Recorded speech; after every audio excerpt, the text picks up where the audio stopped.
1,00,000 మంది శివభక్తులతో కలిసి మహారుద్రాక్ష పూజలో పాల్గొనండి. వెంటనే కాల్ చేసి మీ పేరును నమోదు చేసుకోండి. నమస్తే రమగారు. నమస్తే జయ. రమగారు, నరదిష్టి, నరఘోష ఇలాంటి రకరకాల మాటలు వినిస్తూ ఉంటాము. పిల్లలకి తగిలిందని, ఇంటికి తగిలిందని, వ్యాపారానికి తగిలిందని, నాశనం అయిపోయామని, వాళ్ళ దిష్టే తగిలింది, వాళ్ళ కన్నే పడిందని ఇలా చాలా వింటాం కదా రమ్మగారు. నిజంగా దిష్టి ఉంటుందా? ఇప్పుడు పిల్లలకైతే ఏదో మంగళవారమనో ఆదివారమనో ఎండుమిరపకాయలు తిప్పేయటమో, ఉప్పో కోడిగుడ్డో ఇలా తిప్పి పడేస్తూ ఉంటారు. మరి సంస్థలకి జరిగితే నిజంగా ఒక మనిషి కన్నుకి అంత పవర్ ఉంటుందండి? ఉంటుందా అంటే ఉంటుంది. నరుడి కంటికి నల్లరాయి అయినా పగులుతుంది. ఇదొక సామెత. ఎలా ఉంటుందంటే జయ, మాటలకి చాలా పవర్ ఉంటుంది, చూపుకి చాలా పవర్ ఉంటుంది. మనం సాధారణంగా ఏం చేస్తాం, ఈ ప్రాణాయామాలు అవి చేసేటప్పుడు కాన్సన్ట్రేషన్ పెంచుకోవాలంటే ఒక గోడ మీద ఒక ఎర్రచుక్క పెట్టి దానికేసి చూస్తూ ఉండండి అని చెప్తాం. ఇది నేను చెప్పాను కూడా, ఇదివరకు చాలా మంది చెప్తుంటారు, పెద్దవాళ్ళంతా చెప్తారు. ఆ పెద్దవాళ్ళ దగ్గర విని నేను కూడా చెప్తుంటాను. ఆ చుక్కకేసి అట్లా చూస్తున్నాం అనుకో, మొదట అసలు సూది మన పొడిచినంత చిన్న చుక్క కాసేపటికి పెద్దది అవుతుంది, ఇంకా పెద్దదైపోతుంది, తర్వాత కళ్ళంతా నిండిపోతుంది. చుక్క అంతే కదా ఉంది, మన కళ్ళకి ఏమైనా పవర్ ఉందా? ఏం లేదు. చూడగా చూడగా ఏమవుతుంది, అది పెద్దదైపోతుంది. ఏదైనా చూసి ఎంత బాగుందో బాగుందో బాగుందని పదే పదే, ఇప్పుడు పిల్లల్ని ఎక్కడికైనా బజార్ తీసుకెళ్ళాం, నలుగురు మన ఫంక్షన్లకే తీసుకెళ్ళాము, అందరూ అబ్బో పిల్లాడు బాగున్నాడు బాగున్నాడు భలే ముద్దుగా ఉన్నాడు, అబ్బో వీడు ఎంత యాక్టివ్, అట్లా 5-6 సార్లు 10 సార్లు అని అందరి కళ్ళు వాడు ఎటు టింగ్ టింగ్ అని ఎగురుతున్నాడు అనుకో, అందరు వాడికేసి చూస్తుంటారు. ఓ 2-3 గంటల తర్వాత పిల్లాడు కింద పడతాడు, లేకపోతే వాడు ఏదో ఎందుకో నస మొదలుపెట్టి ఏడ్చుకుంటూ ఉంటాడు, కన్ను తగిలేసింది పిల్లాడికి. అందరూ చూస్తుండేసరికల్లా ప్రతి వాళ్ళ కాన్సన్ట్రేషను ఒక విషయం మీదకే వెళ్తే అక్కడ ఒక డిస్టర్బెన్స్ ఏర్పడుతుంది.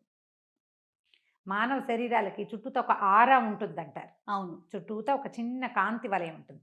ఈ వలయం దెబ్బతినిపోతుంది, దానివల్ల మనం దిష్టి తగిలింది అని చెప్తాం. ఇప్పుడు దాన్ని నరదృష్టి. ఎంత బాగుందో వాళ్ళ అబ్బాయి, ఎంత బాగున్నాడు అంటే, అదేం పిల్లాడమ్మా అలా ఉన్నాడు అన్నా కూడా దిష్టి తగులుతుంది. పిల్లాడు బాగులేదన్నా బాగున్నాడన్నా దిష్టే, ఓగున్నాడన్నా దిష్టేనంటారు. ఓకే, ఏమి బాగుండలే పిల్లాడు, ఏం బాగుండలేదు పిల్లాడు అన్నా కూడా దిష్టే. పిల్లాడు బాగున్నా దిష్టే, బాగుండపోయినా దిష్టే. చూస్తూ ఉంటే జనం చూసిన కొందికి ఇబ్బంది వస్తుంది అనమాట. అయితే ఇప్పుడు సంస్థలు లేదా వ్యక్తుల గొప్పతనాలకి జనం ఏమిటి, ఇప్పుడు అమ్మో వీళ్ళు ఎంత సంపాదించేస్తున్నారో అని గాను, లేకపోతే ఎంత పేరు వచ్చేసిందో అని కానీ అందరూ దాని గురించే మాట్లాడి ప్రతి వాళ్ళు దాని మీదే దృష్టి కలిగి ఉంటే దాన్ని నరఘోష అంటారు. ఘోష. ఇప్పుడు నోటితోటి ఒక మాట అంటాం కదా జయ, వీళ్ళు ఎంత సంపాదిస్తున్నారో లేదా మంచి సంపాదన వచ్చింది అని అన్న లోపల ఒక మంట ఉంటుంది మనకి. ఒక్కొక్క వ్యక్తిని బట్టి, వాళ్ళ మనస్తత్వాన్ని బట్టి. వాళ్ళది పాజిటివ్గా చాలా కష్టపడ్డారు, ఇవాళ పైకి వచ్చారు, 10 రూపాయలు తెచ్చుకుంటున్నారు అన్న మాట పైకి అన్నా కూడా లోపల అది ఉంటుందో ఉండదో, ఇంటెన్షన్ వేరేగా ఉంటుంది. లోపల ఉడుకుతోంది అనుకో, బయటికి వచ్చిన ఈ మాటలలో ఒక రకమైన వైబ్రేషన్ రిలీజ్ అవుతుంది. అదే ఘోషగా పరిణమిస్తుంది. నీకు చూడు, చాలా super couple, super family, super పిల్లాడు, బ్రహ్మాండమైన చదువులు అన్నవాళ్ళు పుసుక్కిన అక్కడ ఏదో అయిపోతుంది. వాళ్ళు కొట్టుకు చచ్చిపోతారు. ఈ పిల్లాడు పరీక్ష రాసి రేపొద్దున ఐఏఎస్ ఇంతే అనుకున్నవాడు యాక్సిడెంట్ అయ్యి అక్కడెక్కడో పడతాడు, లేకపోతే అక్కడికి వెళ్ళాక రాదు. కొంతమందికి ఫెయిల్ అయిపోతారు, లేదా అన్నీ బాగానే ఉంటాయి, అవేం ఫెయిల్ అవ్వవు.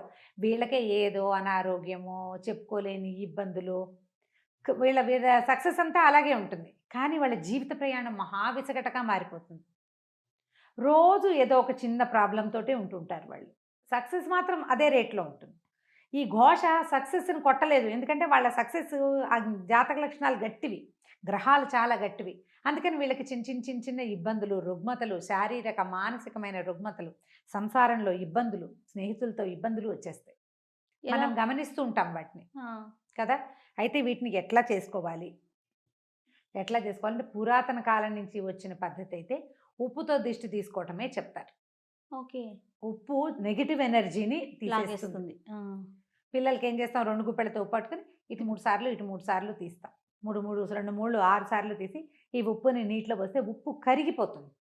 నెగిటివ్ ఎనర్జీని తీసేస్తుందని ఈ తిప్పటం వల్ల మన చుట్టూతా బాడీ చుట్టూతా ఆరా ఉంది కదా, దాన్ని ఆరా పుల్ చేస్తాం, పుల్లింగ్ అవుతుంది అనమాట. అది ఆరా మళ్ళీ యథాప్రకారం లాగబడుతుందని మన పాతకాలపు పద్ధతి.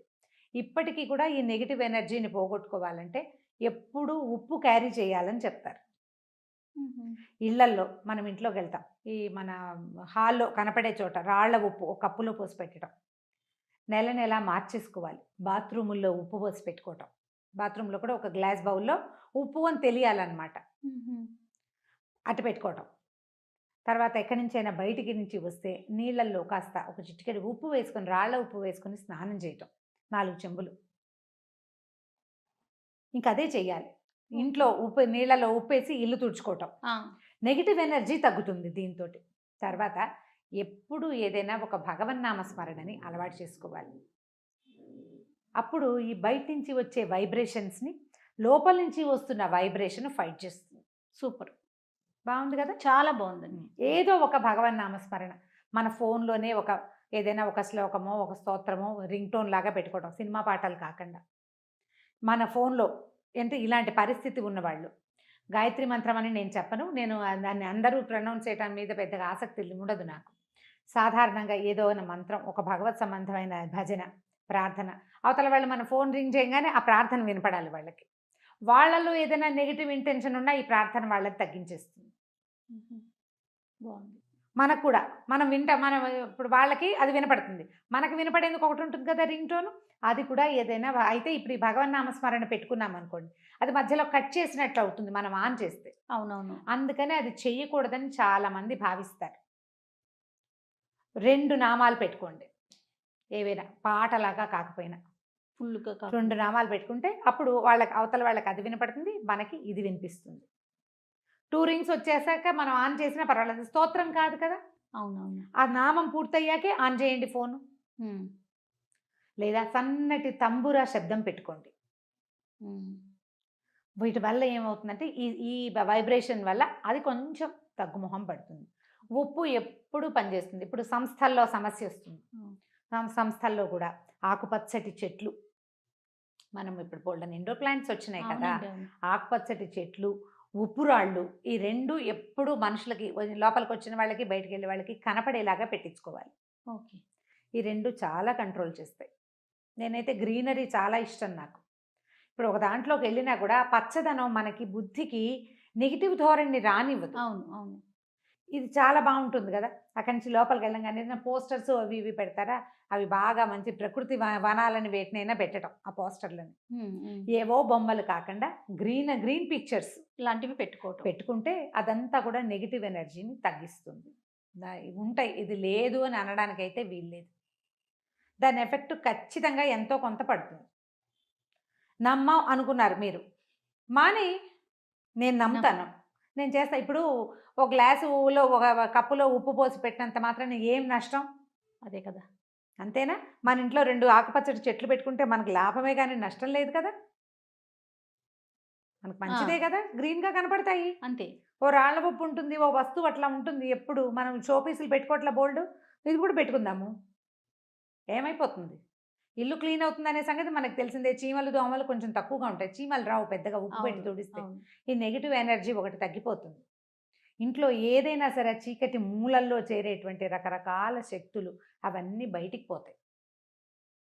చేసి చూడండి, ఒకవేళ మీకు ఇలాంటి అనుమానం ఉంటే కనుక చేసి చూడండి. ఇంకా ఏవో కొత్తవి చేయొద్దు, మన పురాతన కాలం నుంచి మన ఇళ్లలో పెద్ద తాతమ్మలు మామలు చేసే పద్ధతే రైట్. ఇంకా పెద్ద పెద్దవి పెట్టద్దు, ఇంత మటుకు చేసుకుందాం, పనిచేస్తుంది బాగా. అది బాగుంది రమ్మ గారు, టిప్స్ మాత్రం చాలా బాగున్నాయి. అన్నిటికన్నా ఏదైనా భగవన్ నామస్మరణ అన్నారు చూడండి, అద్భుతం. అది మనకి మనం చేసుకోవటం అంతే.